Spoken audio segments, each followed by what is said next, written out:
Again in this session, Bautista on the track directly in front of Razgat Lioglu, and Toprak with a good opportunity to measure himself against the man he's going to be fighting for the race victories this weekend. But Bautista peeling out of the way, so we won't be able to get to read too much into to the two of those being out there together. Yeah, and obviously in a session like this where we only have 45 minutes of dry running before tomorrow, it is going to be interesting to see just the trends that you can take from it. Petrucci's just moved up into the top 6, so that's 4 Ducatis up inside the top 6, and then Yamaha's 1st and 4th, and then 7th and 8th as well. So it's pretty clear to see a little bit of a pecking order there between Ducati and Yamaha, even if it is Toprak that's leading the way right now.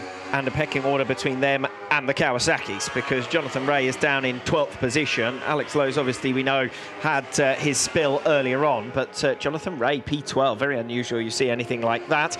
Clearly, it's free practice, and we don't want to read too much into these times, but as we say, it is pretty clear that Jonathan Rea well down on where you would usually expect to see him. This then is Alex Lowe's making his way out onto the circuit, so that's good to see as well for Alex Lowe's, and perhaps he'll be able to climb up, currently 14th in the standings. Yeah, just looking at it as well, it does look like a few riders are out there on the Q tyre as well right now, just trying to get some information about that.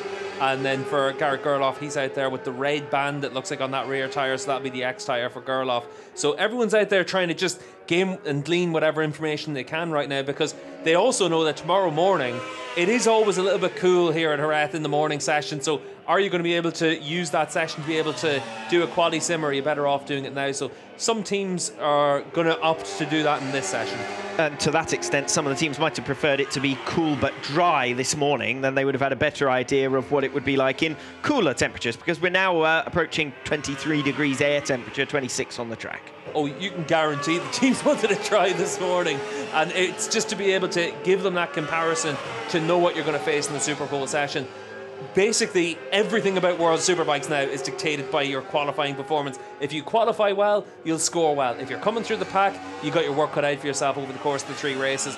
That's why that single lap becomes the most important thing for all of these teams and riders over the course of a weekend.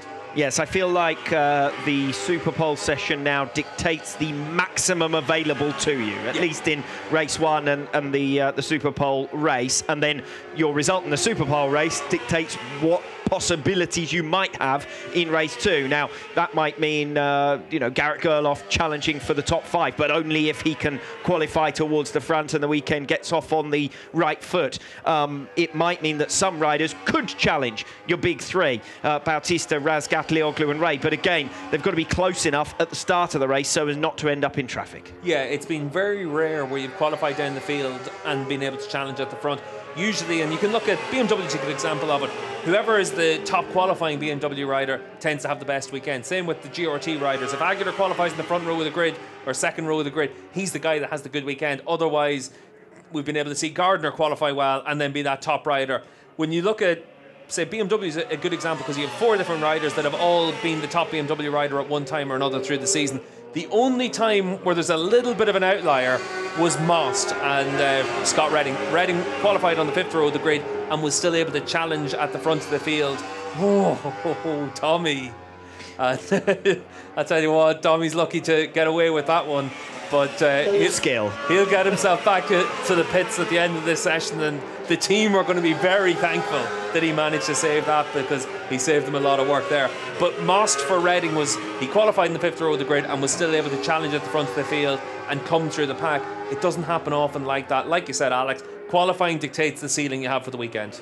1.5 minutes remaining then in free practice 2. We'll see if there are any improved times in these closing moments of the session. Bautista on a decent lap there, actually a new personal best, 1 minute 40.632, but 0.3 of a second still down on Toprak Razgat Lioglu's best effort. Toprak's dropped off into the low 1 minute 41s now in this final stint. So Bautista riding faster than him at this stage. We saw them, of course, on track more or less together at one point in this stint, and indeed earlier on in the session. Michael Ruben Rinaldi, 3rd fastest, half a second down on Toprak.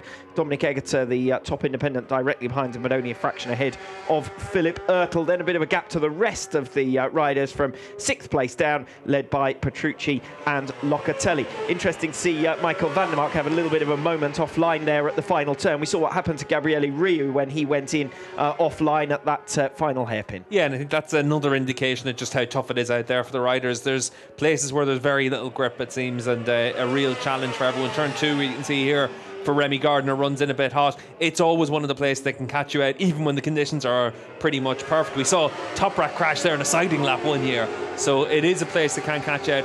Jerez has a lot of challenging areas. There's a lot of places where it's quite technical out there, and the rider, it's easy to push a little bit too hard and have a crash.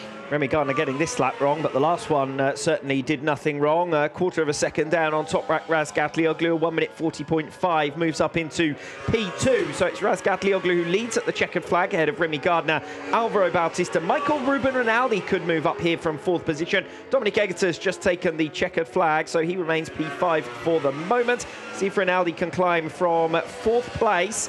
No, it is a new personal best, but he hasn't closed quite sufficiently on Alvaro Bautista to move into the top 3. Bautista now crosses the line to take the checkered. We already saw the error earlier in the lap from Remy Gardner, so he's not going to be able to improve. Petrucci might, he's currently 7th. Gerloff might, he is down in 9th. Jonathan Ray has taken the checkered flag, and he's back in 13th position, so not a good start in terms of the headline standings for Free Practice 2 for Kawasaki and for Jonathan Ray, as we watch Axel Bassani make his way through the final turn. Gerloff and Petrucci both still on to improve their final laps. They got in just in time to snatch another one.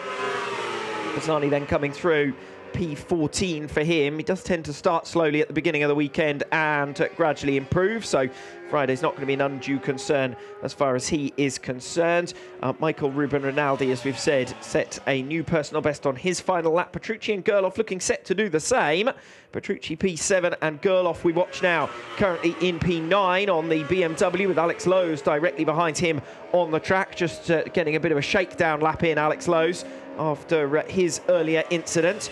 Gerloff then hoping to climb from 9th position.